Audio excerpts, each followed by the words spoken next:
of Morning Joe. Welcome back. It's Thursday, May 30th. Mike Barnacle is with us and joining the conversation. We have New York Times opinion columnist David French and MSNBC political analyst and publisher of the newsletter, Inc Anan Gad Aris. Great to have you all on board this hour. So later this morning, the jury in former President Donald Trump's criminal trial will resume deliberations after meeting for around 4 hours yesterday. NBC News senior legal correspondent Laura Jarrett has a recap for us. Jury deliberations wrapping up for the day in former President Trump's hush money case, the first trial of an American president. 7 men and 5 women deliberating for roughly 4.5 hours after sitting through more than an hour of complex instructions from the judge, who told the Manhattan jury to set aside any bias for or against Mr. Trump and to not ignore any evidence simply because you want the trial to end. Judge Juan Maran walking jurors through each of the 34 counts Mr. Trump faces for allegedly falsifying his business records to cover up Michael Cohen's payoff of a porn star on the eve of the 2016 election, which Mr. Trump denies. The charge, normally a misdemeanor, raised to a low-level felony here because prosecutors argue the allegedly doctored records were meant to cover up another crime, in this case a conspiracy to promote Mr. Trump's candidacy in 2016 through, quote, unlawful means. At trial, prosecutors raised possible violations of multiple other laws that could qualify as those unlawful means, including campaign finance violations Mr. Trump was never charged with. The judge instructing the jury to reach a guilty verdict, they need not be unanimous about which unlawful means triggers that felony, a major advantage for prosecutors. It's a disgrace, and I mean that. Mother Teresa could not beat those charges, but we'll see. I just want to say it's a very unfair trial. The jury asking for a readback of certain testimony from the very first witness, tabloid boss David Pecker, as well as Cohen. And jurors instructed not to consider the possible sentence Mr. Trump could receive. If convicted, he faces anywhere from 4 years in prison to just probation. And the presumptive GOP nominee can still be elected president, even if he's found guilty. David French, you were not usually brought on to talk about Donald Trump's travails inside a courtroom. However, you have a sharp, keen legal mind. I'm curious what your thoughts were about yesterday, the jury instructions, the questions that the jury asked. I mean, give us some insight on your thoughts. Yeah, it can be very frustrating trying to read the tea leaves regarding jury questions. It's sort of just best to say, that's interesting, and not speculate, because when you're in the jury room, it's just, you don't know what's happening in the jury room. I have been sitting out there waiting for jury verdicts to come down in my career, and have tried to read the tea leaves of jury questions and often find very little correlation between the ultimate outcome of the case and what they were going to read. But I think what's really interesting about this case is that the factual allegations here against Trump were very, very strong. But what happens with the jury is not really going to have much, there's not going to be many implications for the legal analysis that's going to follow on appeal. Were these charges legally sufficient? The factual allegations against Trump, I believe, were proven during the trial. The weakness of this case is not in the facts of the case. The weakness in this case is in the law of this case, where they're trying to connect one alleged crime to another alleged crime when he wasn't charged with that other alleged crime. That's what causes this to be difficult. And however the jury decides, this isn't going to have much meaning for the Court of Appeals when it's deciding whether these charges were legally sufficient. Well, and David, you bring up a point that I tried to underline last week, that regardless of whether he's found guilty or not guilty, if you're a part of Trump's legal team, you've got to believe, because the facts are not on your side in trial, you've got to believe your best shot is actually on appeal, where you have a lot of legal scholars scratching their heads saying, well, wait a second, if Federal Elections Commission didn't charge him with this, why is a Manhattan DA charging him with this indirectly? Right. That's one of the big questions here. One of the underlying crimes here were election campaign crimes that were not charged. Now, Michael Cohen pled guilty to some of them, but a guilty plea is not precedent in legal precedent for this case. And so there are a lot of legal questions around it, but at the same time, the factual allegations of the underlying affair, and also why would Trump do this? Why would Trump enter into this hush money deal when he was kind of a known playboy? Why would he do this? That became much more clear during the trial as well, because the Stormy Daniels testimony was not of something that was some sort of frivolous fling, but something that appeared much more predatory, in line with the way Donald Trump talked in that Access Hollywood tape. And that's why that hush money deal became so important, because it was reaffirming the Donald Trump conduct that he bragged about on the hush money tape. That's what made it so dangerous. And so I think the facts are very clear here. The law, we'll see. Yeah, it actually brings to light all the things that he said on Access Hollywood, and that may have been a 1-2 that would have gotten him in trouble. But again, what's interesting is, as I've said for some time, I think any member of Congress, had they done what he did on the hush money to impact the outcome of the election, you'd have members of Congress charged by the FEC. You would have had senators charged, congressmen. This was anybody House else? members. Yeah, I believe so. But they did pass on Donald Trump. On this. They did. The Biden campaign is calling Robert De Niro's news conference outside the Manhattan courthouse a good moment. A senior campaign aide says the team viewed the Oscar winner's appeal. Donald Trump hush money criminal trial will resume deliberations this morning. Yesterday, the jurors sent 2 notes back to the judge. The first asked to review portions of testimony from former National Enquirer publisher David Pecker and from former Trump attorney and fixer Michael Cohen. The second note was for the jury instructions to be read to them again. Let's bring in former litigator and MSNBC legal correspondent Lisa Rubin. She was in the courtroom yesterday afternoon. Lisa, good morning. So another day of deliberation today. I guess about 4.5 hours of it yesterday for this jury. What do you read into the 2 notes that were sent back, the substance of them? What do you think the jury was trying to get at here? I think the jury is trying to understand the formation of the conspiracy and Donald Trump's participation in it, and is taking very seriously the instructions of Josh Steinglass, who said repeatedly to them that David Pecker's testimony was critical and that they should look back at it. So, for example, really at the end of his summation, he was trying to get the jurors to focus on evidence of Donald Trump's direct involvement. And one of the things that he said to them was, you will recall that Pecker testified that after that meeting took place, Mr. Trump personally called Pecker to discuss the McDougal matter. And he explained that the defendant told him that he had spoken to Michael and that Michael had told him about Karen. So that's corroboration that Mr. Cohen is keeping Mr. Trump informed at every step. They went on to discuss, that is, Pecker and Trump, went on to discuss whether the defendant should buy the story.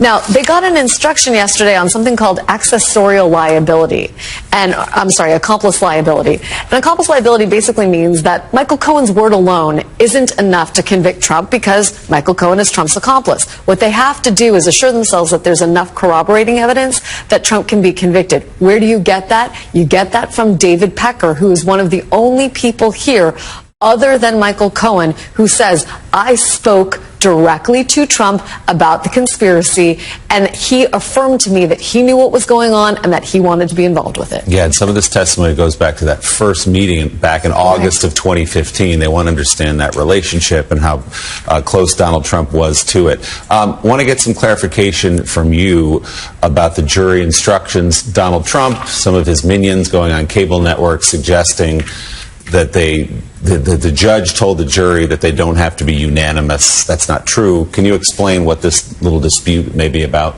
Yeah, that's not true at all. First of all, they have to be unanimous that the business records here were falsified, and that is the crime that was charged.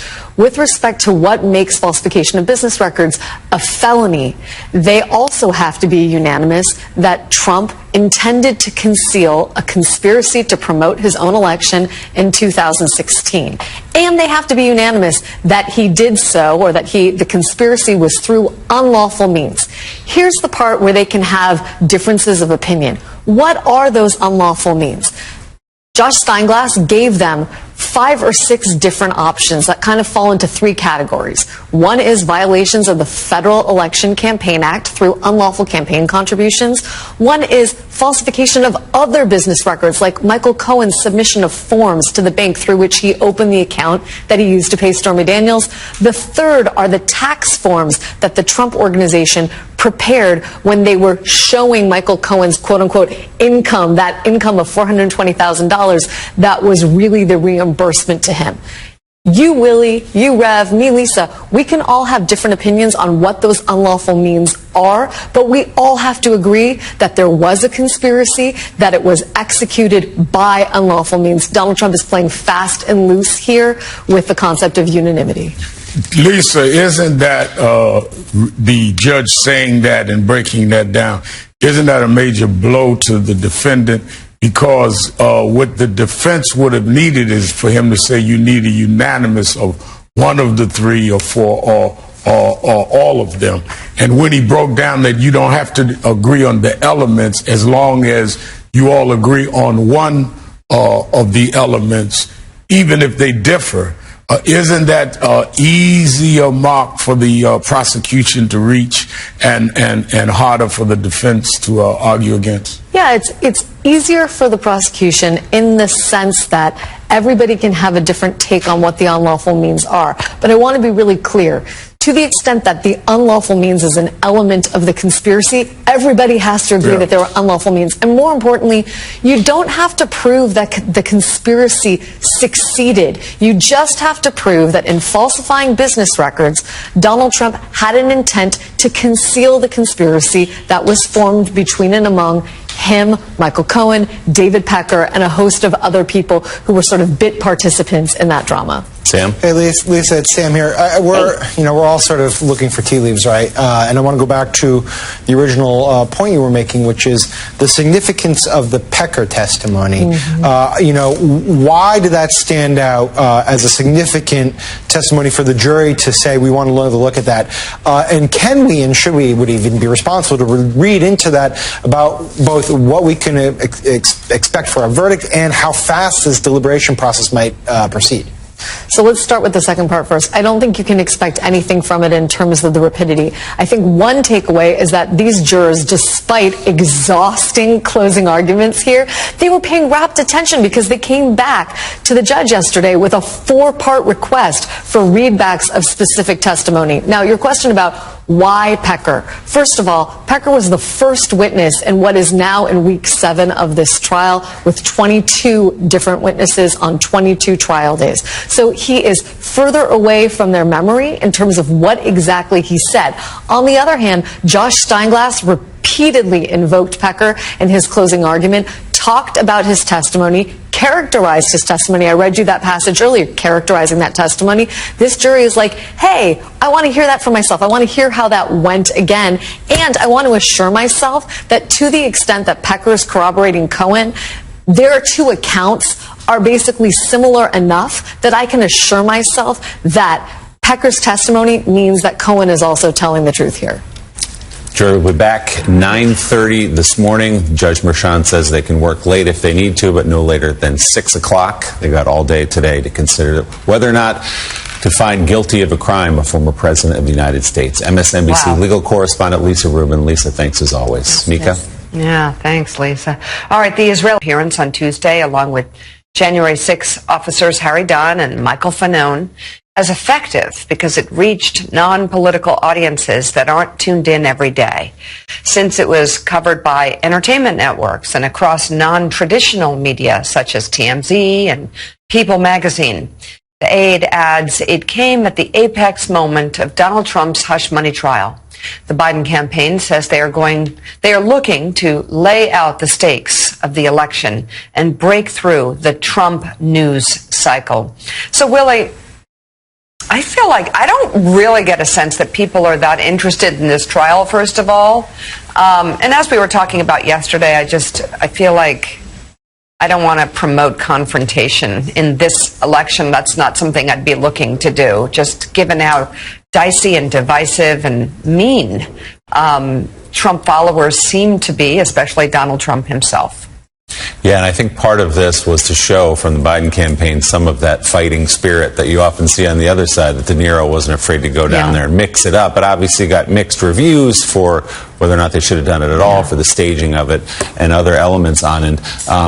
But you sort of read a deeper point into this. So explain first to the audience what meaning making is and what you thought about this appearance by De Niro. Yeah, I'm going to defend my guy, Robert De Niro, not just because I'm a lifelong fan, but I actually think this was a very misunderstood and important moment, which doesn't mean a perfect, clean moment that everybody's going to love. It means that the Biden campaign, by putting him out there in this way, I think was finally recognizing something it's ignored, which is that you have to help voters make meaning in modern politics when we're in a fragmented media environment, fragmented attention economy, everybody's getting things from different places. Meaning doesn't make itself. A trial doesn't organize itself into a narrative in people's heads on its own. A trial could be interpreted by people as Trump is being persecuted because he's fighting for me, or a trial could be interpreted as this guy's a lifelong criminal who finally is facing accountability. That does not happen. If you talk to political psychologists, that doesn't happen on its own, right? And what authoritarian leaders like Trump, but frankly around the world, have become very good at is understanding their meaning-making role prior to asking for your vote. First, they almost play the role of the news media first. They help you array experience. They help you organize facts, the stimuli of life. They help you organize it into a story. These people are doing this to you. This other is doing this to you. And then, as a second stage, they say, vote for me and I'll solve that. What pro-democracy leaders are doing, including the president, but around the world you see this, is they just kind of ask for your vote. And they kind of have this faith that if they do the right thing, pass the right policies, do the right solar credits, or build the right bridges, you will feel it, and it's not true. All of us are in this business because actually putting stories around things, framing things, is actually very important.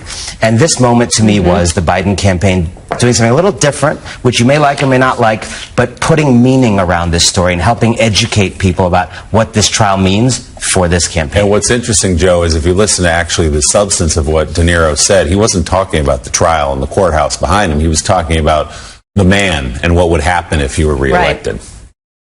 Yeah, and I will say, Mike Barnacle, as Molly Jong-Fa said yesterday, the knock against Democrats through the years is that they're afraid of their own shadows. They don't take chances.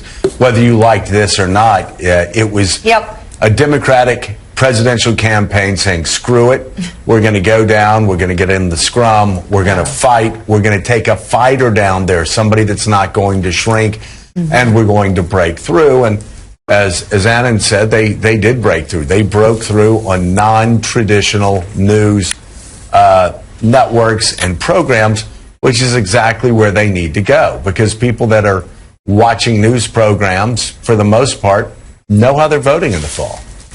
Yeah, and look at it this way, Joe. Campaigns are like movies, to play on Robert De Niro's appearance, okay? Campaigns are like movies. If you watch the Donald Trump movie, it's an entertaining spectacle. He has a story. He's an actor. He stands in front of crowds. He makes them laugh. He makes them think. He makes them angry. He's a joke, but he's very, very good at what he does. If you watch the Democratic campaign, there's no plot to the story they're telling other than what Anan just said. Vote for me. So the Democrats have to tell their story, and their story has to be woven into the story of Donald Trump. You create a bad guy, a villain, and you tell the story of the villain, and you tell the story of the rescue that's going to come at the end of this movie that we're talking about here, and the end of the story in the movie is Election Day. That's right, and when it is actually, you know, if it was 2008 or 2004, maybe it's a different story. But when it is literally a guy who has said he wants to be a dictator on day one versus a pro-democracy leader, if you can't spin that into a story, then there's something wrong. And Joe said this half sentence of a thing that I think is so important, actually, which is being afraid of your own shadow. I would put it this way. I think American democracy is at risk because of the Democratic Party's risk aversion. There is a real risk aversion that is the dominant culture of the party, just not wanting to do weird stuff, not wanting to do stuff like this, not wanting to get a little bit messy, not wanting to do things that are going to, alienate a third of people. And I actually think risk aversion here, these are folks I talk to, you talk to. This is something I know they are struggling with on the inside. There are many, often younger people in these spaces who want to do things that they're not being allowed to do. And I would just say, if you are running against fascism in 2024, maybe a little less caution, a little more boldness, try some stuff. Yeah. Yeah, and David French. I don't disagree. I know you felt the same way I did back when we would watch presidential races between Democrats and Republicans growing up. So often the Democrats were afraid of their own shadow.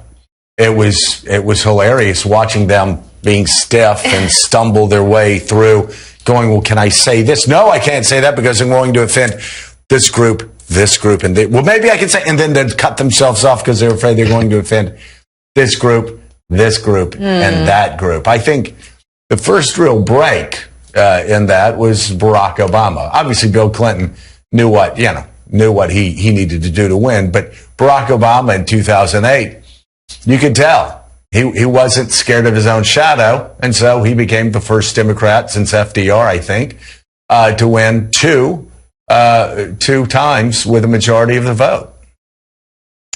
Well, one of the things that's really interesting right now is that Biden's big problem is that he isn't breaking through with the voters who don't pay much attention. And this is a huge issue for the Democrats. They're doing well with repeat voters, with the people who consistently vote, high propensity voters.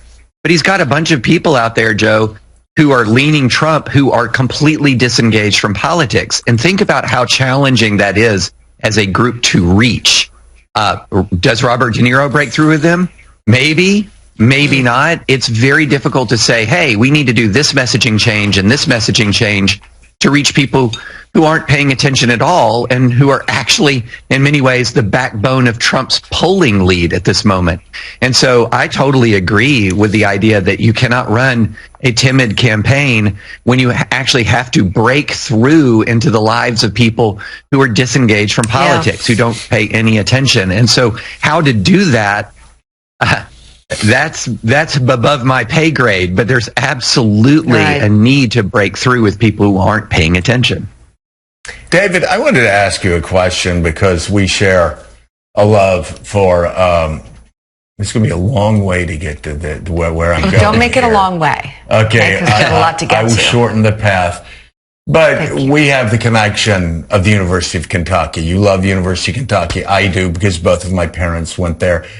I read in the New York Times yesterday that Mrs. Alito also went to the University of Kentucky. And I was quite stricken. If you've been reading the news coverage over the past couple of weeks, you would have think she was like Jenny Thomas, right? That she was like, okay, this woman is going to hang her flag upside down. She must have been really politically engaged. No, she's a librarian. For the most part, stayed as far away from politics as possible. She arranged a cookbook after Ruth Bader Ginsburg's husband died as an act of love, and sort of help people on the court and help RBG. And I'm just wondering, for this University of Kentucky grad, what are your thoughts on all of this? I must say, and maybe it's just the old line conservative in me, like hanging a flag upside down. I would never do it in a million years. I don't care if somebody attacks me. Again, and I'm not saying this just targeted Mrs. Alito. I'm just saying this. It is so shocking to me that, let's just say, our tribe, our former tribe, behaves this way now. And if this had happened in the 60s, the 70s, the 80s, the 90s, the 2000s, if anybody hung a flag upside down, they would officially be outside of our conservative tribe.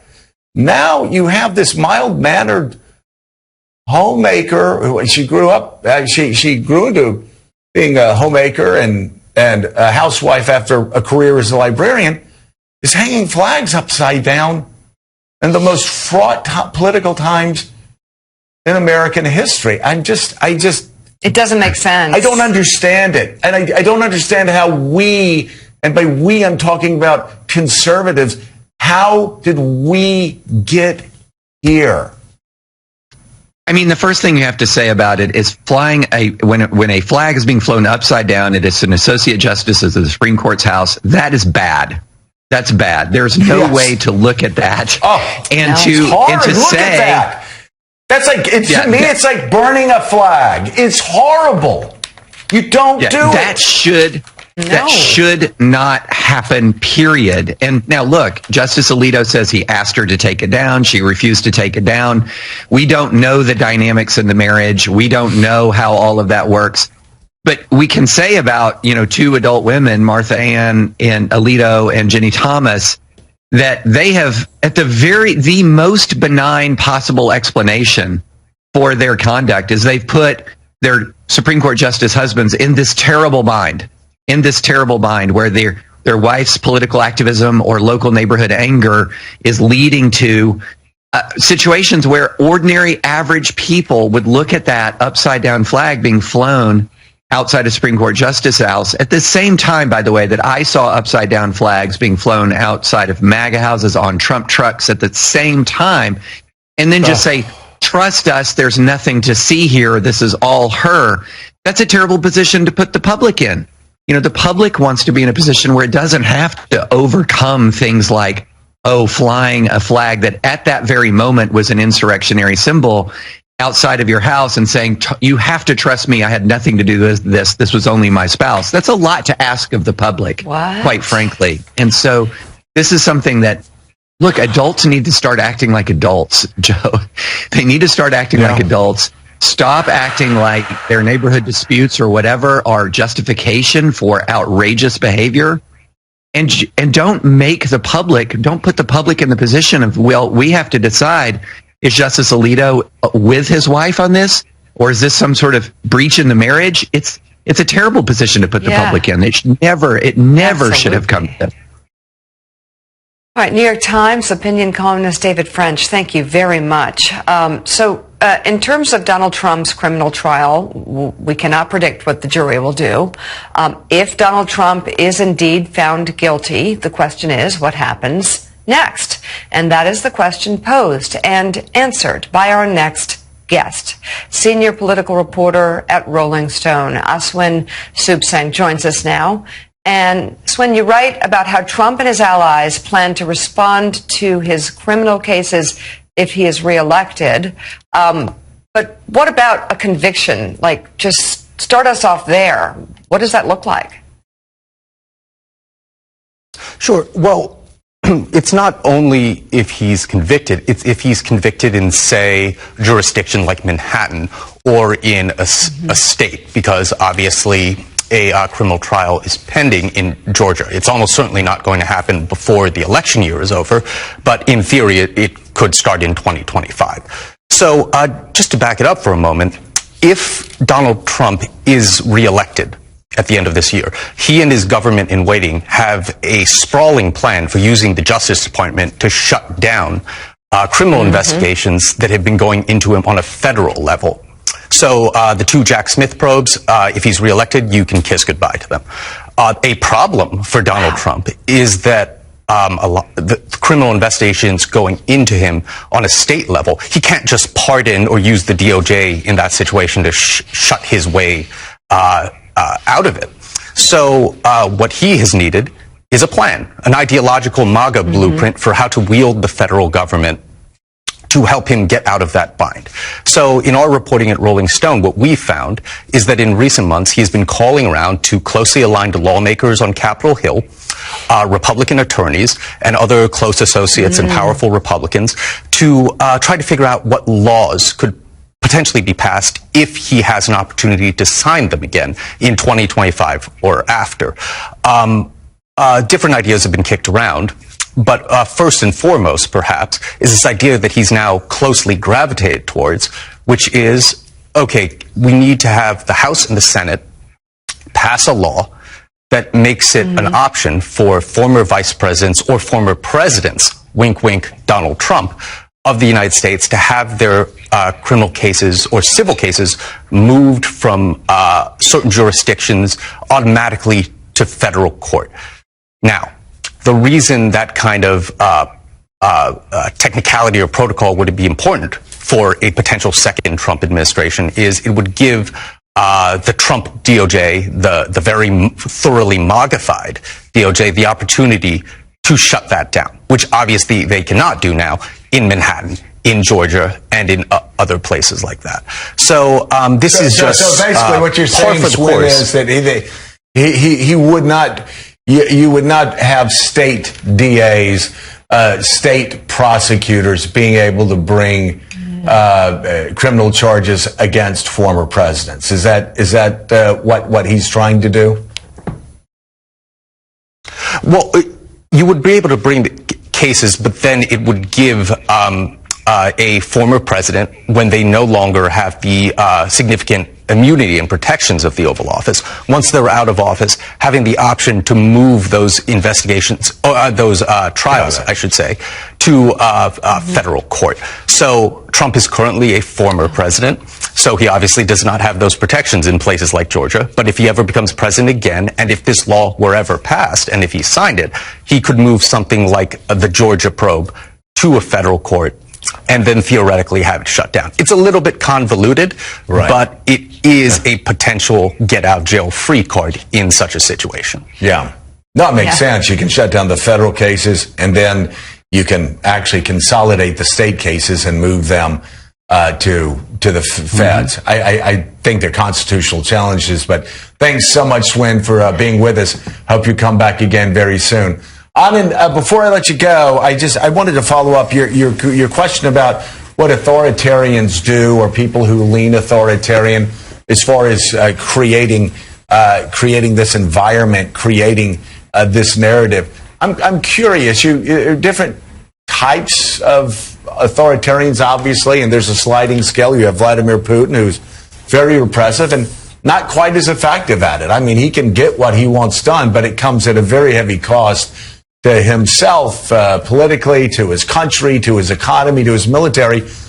But let's talk about Modi, who is extraordinarily successful at doing this, and explain. I mean, here's a man who is most people believe repressing Muslims, damaging democracy in India, and yet he's extraordinarily popular. I think that's exactly right. You have to distinguish between the kind of electoral authoritarians and the non-electoral authoritarians, right? Vladimir Putin isn't worried about swing voters in provinces of Russia. That's not a problem he has. But you know, India under Modi is still, as we are in the United States, an electoral system with voter suppression issues, et cetera. But it's still a voting country where authoritarians need to win the vote.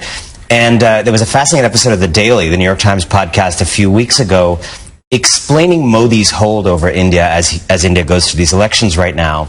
And it described him as a kind of cultural omnipresence. Right? He has a call-in radio show, and he's not always talking about politics on it. When students are in exam season at the end of the school year, he's just fielding phone calls from stressed-out students who call him and are like, "Sir, can you give me advice about managing my exam stress?" And then he's sharing tips from his life as a tea seller turned politician turned prime minister about how to do that. And he has, of course, used those for authoritarian ends. And he is turning India into more of a Hindu monocultural state and an authoritarian state. But he has done it by being in the culture. And the Indian center-left opposition, the Indian movement parallel to the Democratic Party that is interested in pluralism, India as a country for all people. Frankly, I don't know, as someone who watches India, who speaks for it.